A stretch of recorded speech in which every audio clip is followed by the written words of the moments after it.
What he pulled out was massive, and I was shocked. You have to understand, my husband was never that way.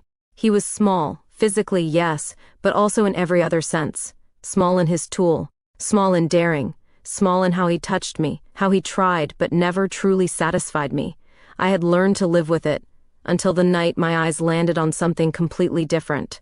My husband's driver. And what he revealed changed everything. This is not just a story about desire, it's a confession of betrayal, temptation, and secrets too heavy to keep inside. If you're ready, like this video, subscribe and turn on notifications. It helps us grow and keeps you close to the kind of truths most people would never dare to admit. My husband was a man of stature in public, respected, polished, the type of man others admired. But behind closed doors, he was small, not just in size, but in every way that mattered to me. His touch was brief, his kisses restrained, his attempts at intimacy awkward and forgettable. I told myself it was enough, that marriage wasn't about passion but about stability. Still, every night I felt the emptiness of what he couldn't give me. And then there was Daniel, my husband's driver. He didn't belong to my world of suits and formalities. One afternoon I noticed him wearing shorts while unloading the car. It was innocent enough, or so I told myself. But as my eyes traced the contours of his legs, the strength in his thighs, the broadness of his shoulders, something stirred inside me. I realized in that moment that the desire I had been ignoring for months wasn't imagination. It was real, urgent, undeniable. From that day on, the thought of him refused to leave my mind. Every glance, every small interaction became electric. His presence, his confidence, the way his body moved, it all lingered with me long after he had gone. And even though I knew it was dangerous, even though I told myself to stop, a fire had been lit inside me, one that no husband's small, restrained hands could ever put out. It started subtly. I began teasing him without even realizing it, lingering glances, brushing past him just a little too close, asking questions that seemed innocent but carried a weight he couldn't ignore. Every smile I gave, every laugh that lingered in his presence, felt like a small confession of desire. At first, he resisted. I could see it in his eyes, the struggle between what he should do and what he wanted. He was disciplined, professional, my husband's driver, yet every passing day, the tension between us grew heavier. I could feel it and I couldn't stop testing the line, daring him to cross it. Then one afternoon, when he thought no one was watching, the barrier finally broke. He leaned closer, his jaw tense, his hands trembling, and I knew he was about to give in.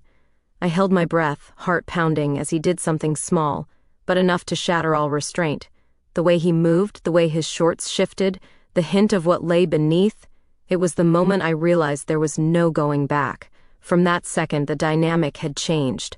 The flirtation wasn't harmless anymore. Every glance, every touch, every silent acknowledgement carried a weight we both understood. And even though the world outside the walls of that room remained unchanged, inside, everything had shifted irreversibly. The fire had been lit, and neither of us could pretend it wasn't there. The day it finally happened, I knew there was no turning back. Weeks of stolen glances, playful touches, and silent tension had built into something unstoppable.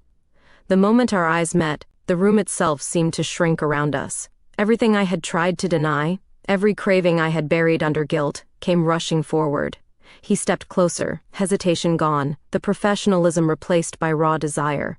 I didn't pull away. I let him see, let him feel the unspoken invitation I had been sending all along. My heart pounded like a drum.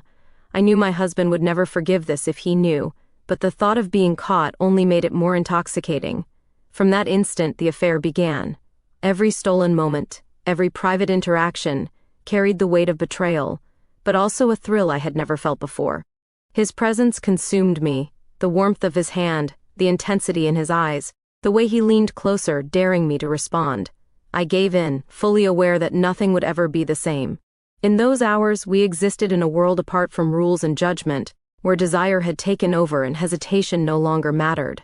And even now, thinking back, I feel the same rush, the danger, the excitement, the knowledge that our secret had begun, and there was no turning back.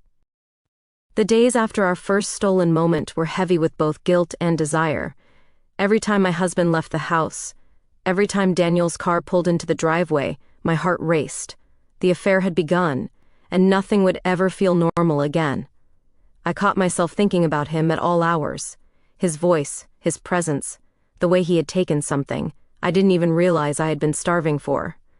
And yet, every time I looked at my husband, I felt the weight of what I had done, the secret I was keeping, and the knowledge that he could never satisfy me the way Daniel could. Some mornings I wondered if I was strong enough to stop, if I could ever go back to the life I had before. But every glance from Daniel, every brush of his hand, reminded me that the line had been crossed. There was no going back. The fire had been lit, and it refused to die. I can't tell anyone, not my husband, not my friends, not even myself most of the time. But I can ask you, if you were caught in a world where desire and danger collided, where temptation was stronger than the rules you had built around yourself, would you resist, or would you let it consume you? Comment below and share your thoughts. And don't forget to like and subscribe so you don't miss the next story, where secrets like these unravel in ways no one expects.